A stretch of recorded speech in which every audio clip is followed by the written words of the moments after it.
Red fort blast గురించి మాట్లాడాలి. This is coming అండి. నిన్న మధ్యాహ్నం నుండి నేను 2 వీడియోస్ చేశా.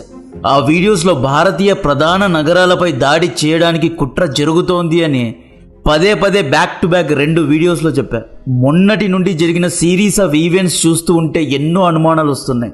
జైషే మొహమ్మద్ ఉగ్రవాద సంస్థకు చెందిన వాళ్ళే ఇది చేయించారు అనే ఆధారాలు కూడా ఉన్నాయి. ఇంకా ఈ బ్లాస్ట్ గురించి ఇన్వెస్టిగేషన్ చేస్తున్నారు. అయితే ఈ బ్లాస్ట్ జరగడానికి ఒక రోజు ముందు 2900 కిలోల RDX అండ్ ఎక్స్ప్లోజివ్స్ దొరికాయి. 350 కేజీల అమోనియం నైట్రేట్ హర్యానా యొక్క ఫరీదాబాద్లో దొరికిందండి.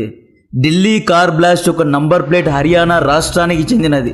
ఈ ఒక్క ఆధారం సరిపోద్ది కదా, ఇంకా ఎన్నో లింక్స్ ఉన్నాయి, ఎన్నో ఆధారాలు ఉన్నాయి. పాక్ ఉగ్రవాద సంస్థకు చెందిన 9 మందిని నిన్న అరెస్ట్ చేశారు. వీళ్ళను అరెస్ట్ చేసిన వెంటనే రెడ్ ఫోర్ట్లో బ్లాస్ట్ జరిగింది. ఈసారి ఉగ్రవాద దాడి చేసింది చదువులేని మూర్ఖులు కాదు, 500 రూపాయల కోసం రాళ్లు విసిరే పోకిర్లు కాదు, వైట్ కాలర్ టెర్రరిస్టులు చేసిన ఉగ్రవాద దాడిది. This is an white collar biowar. Delhi car blast అనేది రసాయన యుద్ధం. అన్ని విషయాల్లో డీటెయిల్గా చెప్తా. ఫస్ట్ ఈ బ్లాస్ట్ ఎప్పుడు ఎలా జరిగింది అనేది మాట్లాడుకోవాలి. ఢిల్లీ రెడ్ ఫోర్ట్ బ్లాస్ట్ గురించి ఎలా ఎక్స్ప్లెయిన్ చేయాలో అర్థం కావడం లేదు. నవంబర్ 10వ రోజు 6:50 ఓల్డ్ ఢిల్లీ చాందనీ చౌక్ ఏరియాలో red fort metro station gate number 1 దగ్గర కార్స్ అన్నీ స్లోగా వెళ్తున్నాయి, ట్రాఫిక్ ఉంది. చాలామంది ప్రజలు గుమికూడారు. రెడ్ ఫోర్ట్ అనేది టూరిస్ట్ డెస్టినేషన్ కాబట్టి చాలామంది ఉన్నారు. హ్యుండై i20 కార్ ఇదే సమయంలో పేలిపోయింది. ఐ విట్నెసెస్ ప్రకారం బ్లాస్ట్ చాలా పవర్ఫుల్గా ఫైర్ బాల్స్ ఒక లావాలాగా వచ్చిందంట. ఇప్పటి వరకు 10 మంది చనిపోయారు, 20కు పైగా ప్రజలు తీవ్రంగా గాయపడ్డారు. National investigation agency Delhi police NSG సైతం రంగంలో దిగింది. హోమ్ మినిస్టర్ అమిత్ షా స్పాట్కు చేరుకున్నారు. ఈ బ్లాస్ట్ను కల్లారా చూసిన వ్యక్తి ఏమంటున్నాడు అంటే, బ్లాస్ట్ యొక్క ఒత్తిడికి భూమి అదిరిందంట.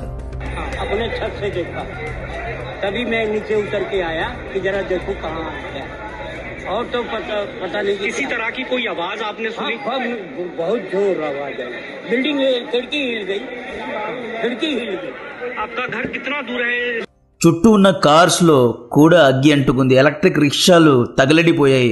2 నుండి 3 కార్లు పేలిపోయాయి. 25 నుండి 30 మంది తీవ్రంగా గాయపడ్డారు. మృతుల యొక్క సంఖ్య పెరిగే అవకాశాలు ఉన్నాయి. ఢిల్లీ పోలీసులు ఏమంటున్నారు అంటే, ఈ బ్లాస్ట్ వల్ల స్ప్లింటర్స్ లేదా ప్యాలెట్స్ బయటికి రాలేదు. బ్లాస్ట్ అయినప్పుడు కార్టర్ లాంటి పొగ పైకి లేవలేదు. ఇది IED బ్లాస్ట్ కాదేమో, ఇంకా ఇన్వెస్టిగేషన్ జరుగుతోంది, ఎవరు కంక్లూజన్స్కు రావద్దు, CCTV ఫుటేజెస్ను చెక్ చేస్తున్నాము, ఇంటరాగేషన్స్ చేస్తున్నాము అని చెప్పారు. అయితే ఈ రెడ్ ఫోర్ట్ బ్లాస్ట్ జరగడానికి ముందు కొన్ని ఈవెంట్స్ జరిగాయి. ఆ ఈవెంట్స్ను సరిగ్గా గమనిస్తే ఈ బ్లాస్ట్ వెనుక పాకిస్తాన్ ఉంది అనేది క్లియర్గా అర్థమవుతుంది. అయితే ఆధారాలు లేవు, జస్ట్ స్పెక్యులేషన్స్ మాత్రమే. బ్లాస్ట్కు పాసిబుల్ రీజన్ నంబర్ 1, నేను చెప్పే పేర్లు జాగ్రత్తగా గుర్తుపెట్టుకోండి. నవంబర్ 6 రోజు జమ్మూ కాశ్మీర్ పోలీస్, UP పోలీసులు ఇద్దరు కోఆర్డినేటెడ్గా ఒక ఆపరేషన్ చేసి ఉత్తరప్రదేశ్ సహరన్పూర్లో డాక్టర్ ఆదిల్ అహ్మద్ రాతేర్ను అరెస్ట్ చేశారు. డాక్టర్ అహ్మద్ రాతేర్ను ఎందుకు అరెస్ట్ చేశారు అంటే, ఇతను మసూద్ అజర్ యొక్క జైషే మొహమ్మద్ ఉగ్రవాద సంస్థ యొక్క పోస్టర్స్ను శ్రీనగర్లో అంటించాడు. భారత్లో చదివి, భారత్లో పుట్టి, ఇక్కడి ట్యాక్స్ పేయర్స్ డబ్బును ఎంజాయ్ చేస్తూ ఇతను చేసే పని పాకిస్తాన్ ఉగ్రవాద సంస్థకు సపోర్ట్ చేయడం. డాక్టర్ అహ్మద్ రాతేర్ అనంతనాగ్ జమ్మూ కాశ్మీర్కు చెందినవాడు. జైష్కు సపోర్ట్ చేసినందుకు జమ్మూ కాశ్మీర్ పోలీసులు ఇతన్ని ఫాలో అయ్యారు. నవంబర్ 6 రోజు UP పోలీసుల సహాయంతో ఇతన్ని అరెస్ట్ చేశారు. డాక్టర్ అహ్మద్ రాతేర్ను బాగా ఇంటరాగేట్ చేస్తే ఇతను డాక్టర్ ముజంబిల్ అహ్మద్ గనీ యొక్క పేరు బయటకు పెట్టాడు. డాక్టర్ ముజంబిల్ అహ్మద్ గనీ అల్ ఫలా యూనివర్సిటీలో టీచర్గా, జమ్మూ కాశ్మీర్లో డాక్టర్గా పనిచేస్తున్నాడు. ప్రస్తుతం ఫరీదాబాద్ అల్ ఫలా యూనివర్సిటీలో టీచర్గా పనిచేస్తున్నాడు. ఇతను ఫరీదాబాద్ యొక్క దౌజ్ విలేజ్లో నివసిస్తున్నాడు. హర్యానా పోలీసులు, జమ్మూ కాశ్మీర్ పోలీసులు జాయింట్గా ముజమ్మిల్ ఇంటికి నవంబర్ 9th రోజు అంటే మొన్న చేరుకున్నారు. ముజమ్మిల్ ఇంట్లో 350 కిలోల అమోనియం నైట్రైడ్ దొరికింది. ఈ అమోనియం నైట్రైడ్స్తో బాంబ్స్ అండ్ IEDస్ను తయారు చేస్తారు. పాసిబుల్లీ ఢిల్లీ కార్ బ్లాస్ట్లో కూడా అమోనియం నైట్రైడ్నే వాడి ఉంటారు. డాక్టర్ ముజంబుల్ ఇంట్లో 47 రైఫిల్స్, కలాష్నికోవ్స్, పిస్టోల్స్, 20 టైమర్స్ దొరికాయి. టైం బాంబ్స్కు పెట్టే టైమర్స్ దొరికాయి. ఒక డాక్టర్ దగ్గర సెటోస్కోప్ ఉంటుందా లేదా అమోనియం నైట్రేట్ ఉంటుందా? టైమర్స్ ఎందుకున్నాయి? డాక్టర్ ముజంబిల్ను ఇంటరాగేట్ చేస్తే టెర్రర్ నెట్వర్క్ మొత్తాన్ని బయటపెట్టాడు. Again I'm repeating, this is an white collar terrorism. Doctor Muzammil girlfriend షహీద్ను అరెస్ట్ చేశారు. ఈవిడ లక్నోలో డాక్టర్గా పనిచేస్తున్నారు. ఈమె మామూలు కిలాడి కాదు. ఈమె స్విఫ్ట్ డిజైర్ కారులోనే ఆయుధాలను సరఫరా చేశారు. ఈవిడ్ని పట్టుకున్న తర్వాత ఈ కుట్ర వెనుక గజ్వాత్ ఉల్ హింద్ అనే కాశ్మీరీ ఉగ్రవాద సంస్థ ఉంది అనేది కనుక్కున్నారు. More news coming in. Well, we have details of another lady doctor in the dock of police investigation. The assault weapon recovered has been recovered from the vehicle of a woman doctor. The doctor in question is now in Jammu and Kashmir and is being interrogated by the Jammu Kashmir police. గజ్వాత్ ఉల్ హింద్ అంటే ఏంటో తెలుసా? కాశ్మీర్లో షరియా చట్టాన్ని తీసుకురావడానికి, మన రాజ్యాంగాన్ని తొక్కడానికి, article 370ను చంపడానికి ఉగ్రవాద సంస్థ పనిచేస్తోంది. ఆ తర్వాత షోపియాన్లో క్లర్క్ అయిన మౌల్వీ ఇర్ఫాన్ను అరెస్ట్ చేశారు. ఆ తర్వాత జమీర్, ఆరిఫ్, నిసార్ ఇలా దాదాపు 7 మందిని అరెస్ట్ చేశారు. డాక్టర్ ముజంబిల్ అని ఇతని గర్ల్ ఫ్రెండ్ షహీద్ అరెస్ట్ అయిన తర్వాత ప్రతీకార చర్యగా నిన్న 6:45 ఉగ్రవాద దాడి రెడ్ ఫోర్ట్లో జరిగింది. మెయిన్ హెడ్ను అరెస్ట్ చేసినందుకే రెడ్ ఫోర్ట్లో దాడి జరిగి ఉంటుంది. నేను నా లాస్ట్ వీడియోలో ఒక మాట చెప్పా, డాక్టర్ జిహాద్ మొదలైందా అని చెప్పా. ఎస్, ఆల్రెడీ మొదలైంది. సెకండ్ రీజన్, నవంబర్ 9 రోజు హైదరాబాద్ నుండి డాక్టర్ అహ్మద్ సయ్యద్ అనే 35 ఏళ్ల డాక్టర్, చైనాలో ఇతను ఎంబీబీఎస్ను కంప్లీట్ చేశాడు. ఇతను అహ్మదాబాద్కు నవంబర్ 9 రోజు వెళ్తాడు. డాక్టర్ అహ్మద్ది కూడా ఇంకొక ఇంట్రెస్టింగ్ స్టోరీ. ఫలానా డాక్టర్ అహ్మద్ అహ్మదాబాద్కు చేరుకుంటున్నాడు అనే విషయం యాంటీ టెర్రరిజం స్క్వాడ్కు వెళ్తుంది. ఏటీఎస్ రంగంలో దిగుతుంది. టీమ్స్ లాగా విడిపోతారు. ఇతని కోసం మాటు వేస్తారు. ఇతను అహ్మదాబాద్లోని ఒక టోల్ ప్లాజాలో దొరుకుతాడు. ఇతని బండికి తెలంగాణ నంబర్ ప్లేట్ ఉంటుంది కాబట్టి ఈజీగా ఇతన్ని బండిని పట్టుకుంటారు. ఇతన్ని అరెస్ట్ చేస్తారు. ఇతని బ్యాగ్ లోపల ఒక వ్రాప్డ్ బాక్స్ ఉంటుంది. ఆ బాక్స్ను ఓపెన్ చేస్తే 3 గ్లాక్ పిస్టల్స్, ఒక బ్యారెట్, 30 రౌండ్ బుల్లెట్స్ ఉంటాయండి. ఇతను డాక్టర్, ఇతను ఏదైనా నాకు నిజంగా అర్థం కావడం లేదు. డాక్టర్ దగ్గర ఏముండాలి? డాక్టర్ దగ్గర పిస్టల్స్ ఉన్నాయి. ఇతన్ని ఇంటరోగేట్ చేస్తే ఇతను వేరే కథనే ఇతనిది. ఇతను ఏం చేస్తున్నాడు అంటే, కాస్టర్ ఆయిల్ ఉంటుంది కదా, ఆముద విత్తనాల్లో నూనెను బయటకు తీసి దాంట్లో రైసిన్ అనే ఒక పాయిజన్ బయటకు వస్తుంది. ఈ పాయిజన్ను పీలిస్తే లేదా తిన్నా కూడా స్పాట్లోనే చనిపోతారు. ఈ రైజిన్కు విరుగుడు లేదు, యాంటీడాట్స్ లేవు, ఎటువంటి మెడిసిన్స్ లేవు. దీన్ని పీలిస్తే చనిపోతారు అన్నమాట. ఇతని ప్లాన్ ఏంటి అంటే, లక్నోలో ఉన్న రాష్ట్రీయ స్వయం సేవక్ ఆర్ఎస్ఎస్ హెడ్ ఆఫీస్ పై దాడి చేయాలి, లేదా ఆర్ఎస్ఎస్ హెడ్ ఆఫీస్కు వెళ్ళే ఫుడ్లో, వాటర్లో విషాన్ని కలిపి, ఆ రైజిన్ను కలిపి పెద్ద పెద్ద వాళ్ళను చంపడానికి ప్లాన్ చేశాడు. ఢిల్లీ ఆజాద్ నగర్ మార్కెట్లో, అహ్మదాబాద్ మార్కెట్లో ఫ్రూట్స్ అండ్ వెజిటేబుల్స్లో రైజిన్ను కలిపి సామాన్య ప్రజల్ని చంపడానికి హైదరాబాద్ డాక్టర్ అహ్మద్ ప్లాన్ చేస్తున్నాడు. ఇక్కడ 2 అహ్మద్లు ఉన్నారు. ఒక అహ్మద్ జమ్మూ కాశ్మీర్కు చెందినవాడు, అతని దగ్గర ఆర్డీఎక్స్ ఎక్స్ప్లోజివ్స్ ఉన్నాయి. ఇంకొక అహ్మద్ హైదరాబాద్కు చెందిన వ్యక్తి. ఈ ఎంబీబీఎస్ డాక్టర్ రైజిన్ ద్వారా ప్రజల్ని చంపడానికి ప్లాన్ చేస్తున్నాడు. ఇతని బ్యాగ్లో 4 కిలోల క్యాస్టర్ ఆయిల్ ఉంది. So this means this is an biowar. సింపుల్గా చెప్తున్నా, వైట్ కాలర్ ఉగ్రవాదులు భారత్ పైన బయోవార్ని ప్రయోగిస్తున్నారు. డాక్టర్ అహ్మద్కు డిగ్రీ చదివే 2 హెల్ప్ చేశారు. ఈ 3 కూడా నిన్ను అరెస్ట్ చేశారు. సో వైట్ కాలర్ ఉగ్రవాదం పెరిగిపోయింది అనేది ఇక్కడ మీకు తెలుస్తోందా? నవంబర్ 9th and 10th ఈ 2 రోజుల్లో దాదాపు 10 నుండి 11 మంది వైట్ కాలర్ ఉగ్రవాదులను అరెస్ట్ చేశారు. దీని వెనుక ATS, NIA, Jammu Kashmir police, Haryana, Uttar Pradesh police వీళ్ళందరూ కోఆర్డినేటెడ్గా పనిచేశారు.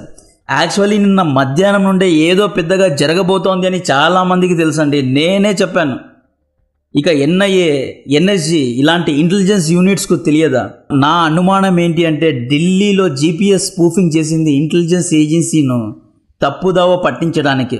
మనల్ని డైవర్ట్ చేసి ఏదో పెద్దగా ప్లాన్ చేశారు. ఆ భగవంతుడి దయ వల్ల మనం యాక్చువల్లీ ఈ ముజమ్మిల్ను పట్టుకున్నాం. ఇతని గర్ల్ ఫ్రెండ్ షరీన్ని పట్టుకున్నాం. ఈ 2 ఖిలాడీల దగ్గర ఉన్న 20 టైమర్స్ను పట్టుకున్నాం. లేకపోతే 20 వేరు చోట్ల ఏదో పెద్దగా ప్లాన్ చేశారు. జీపీఎస్ స్పూఫింగ్ అనేది జస్ట్ ఒక జిమ్మిక్ మాత్రమే, అటెన్షన్ను డైవర్ట్ చేయడానికి చేసిన ప్లాన్ అనిపిస్తోంది. హైదరాబాద్ డాక్టర్ అహ్మద్కు రెడ్ ఫోర్ట్ బ్లాస్ట్కు మధ్య లింక్స్ ఏంటి అంటే, లింక్స్ గురించి కూడా చెప్తా. డాక్టర్ అహ్మద్ అహ్మదాబాద్కు నవంబర్ 9th రోజే ఎందుకు వెళ్ళాడు? నవంబర్ 9th రోజే డాక్టర్ ముజంబిల్ను, డాక్టర్ అహ్మద్ రాతెర్ను షహీన్ షరీన్ను ఇలా అందరినీ అరెస్ట్ చేశారు కదా. సో ఇతను 9th ఎందుకు వెళ్ళాడు అంటే నవంబర్ 9 రోజు పాకిస్తాన్ రాజస్థాన్ బోర్డర్ దగ్గర డ్రోన్స్ ద్వారా పాకిస్తాన్ కొన్ని యుద్ధ ఆయుధాలను లేదా ఎక్స్ప్లోజివ్స్ను స్మగల్ చేసింది. ఆ పార్సల్ను ఎత్తుకోవడానికే డాక్టర్ అహ్మదాబాద్కు వెళ్ళాడు. నవంబర్ 9th and 10th రోజు ఇతను రైసింగ్ ద్వారా RSS ఆఫీస్పై దాడి చేసి కమ్యూనల్ గొడవలు తీసుకురావాలి, రేకెత్తించాలి అని చూశాడు. అంటే ఒక పక్క ఢిల్లీలో దాడి చేస్తారు, ఇంకొక పక్క RSS పై దాడి చేస్తారు. ఈ విధంగా 2 కమ్యూనిటీస్ మధ్య గొడవలు రేకెత్తించడానికి ప్లాన్ చేశారు. Why November 1st, why November 4th, why November 6th, why November 10th? ఎందుకు నవంబర్ 1st నుండి 10th మధ్యకాలంలోనే ఇవన్నీ జరుగుతున్నాయి అంటే మేబీ బీహార్లో నవంబర్ 11th లాస్ట్ ఓటింగ్ ఉంది. బీహార్లో ఎలాగైనా గెలవాలి అని అన్ని పార్టీస్ ట్రై చేస్తున్నాయి. కూటమి ప్రభుత్వానికి ఇక్కడి గెలుపు చాలా ముఖ్యం. సో బీహార్ ఎన్నికల్లో గెలవడానికి భారతీయ ప్రభుత్వమే ఇలాంటి దాడి చేయించి పాకిస్తాన్పై నింద వేస్తోంది అని చెప్పి కవరింగ్ చేయడానికి ఈ దాడి చేశారా? Point number 1. పాయింట్ నెంబర్ 2 ఏంటి అంటే ఎన్నికల ముందు ఇలాంటి ఒక దాడి చేసి చూసారా ప్రభుత్వం ఎంత లేజీగా ఉందో. న్యూఢిల్లీ ఇండియా క్యాపిటల్లోనే ఉగ్రవాద దాడి జరిగింది, ప్రజలు భయంతో బ్రతుకుతున్నారు. ఈ విధంగా ప్రభుత్వాన్ని డిస్క్రెడిట్ చేసి ఎన్నికల్లో ఓట్ల కోసం ఏదైనా చేశారా? So maybe something November 10th రోజు ఏదో ఉంది. ఈ బ్లాస్ట్ జరగడానికి గల 3వ కారణం ఖాళిస్తానీ ఉగ్రవాదుల ఒక చెయ్యి ఉండి ఉంటుందా? నవంబర్ 10th అనేది హిందువులకు, ముస్లిమ్స్కు, బుద్ధిస్టులు ఎవరికే కానీ ఒక ప్రత్యేకమైన దినం కాదు. అయితే సిక్ మతంలో నవంబర్ 10th రోజు గురు తేజ్ బహదూర్ గారు సిక్ ఫ్రీడమ్ కోసం పోరాటం చేశారు. బాగా రీసెర్చ్ చేస్తే ఖాళిస్తాన్ యొక్క లింక్స్ కనిపిస్తున్నాయి. నవంబర్ 10th అనేది ఫ్రీడమ్ ఫైటింగ్ కోసం జరిగే ఒక ఉద్యమ రోజు. సో వీళ్ళు ఖాళిస్తాన్ అన్న దేశం కోసం ఉద్యమం చేస్తున్నారు కదా, సోకాల్డ్ ఉద్యమం చేస్తున్నారు కదా.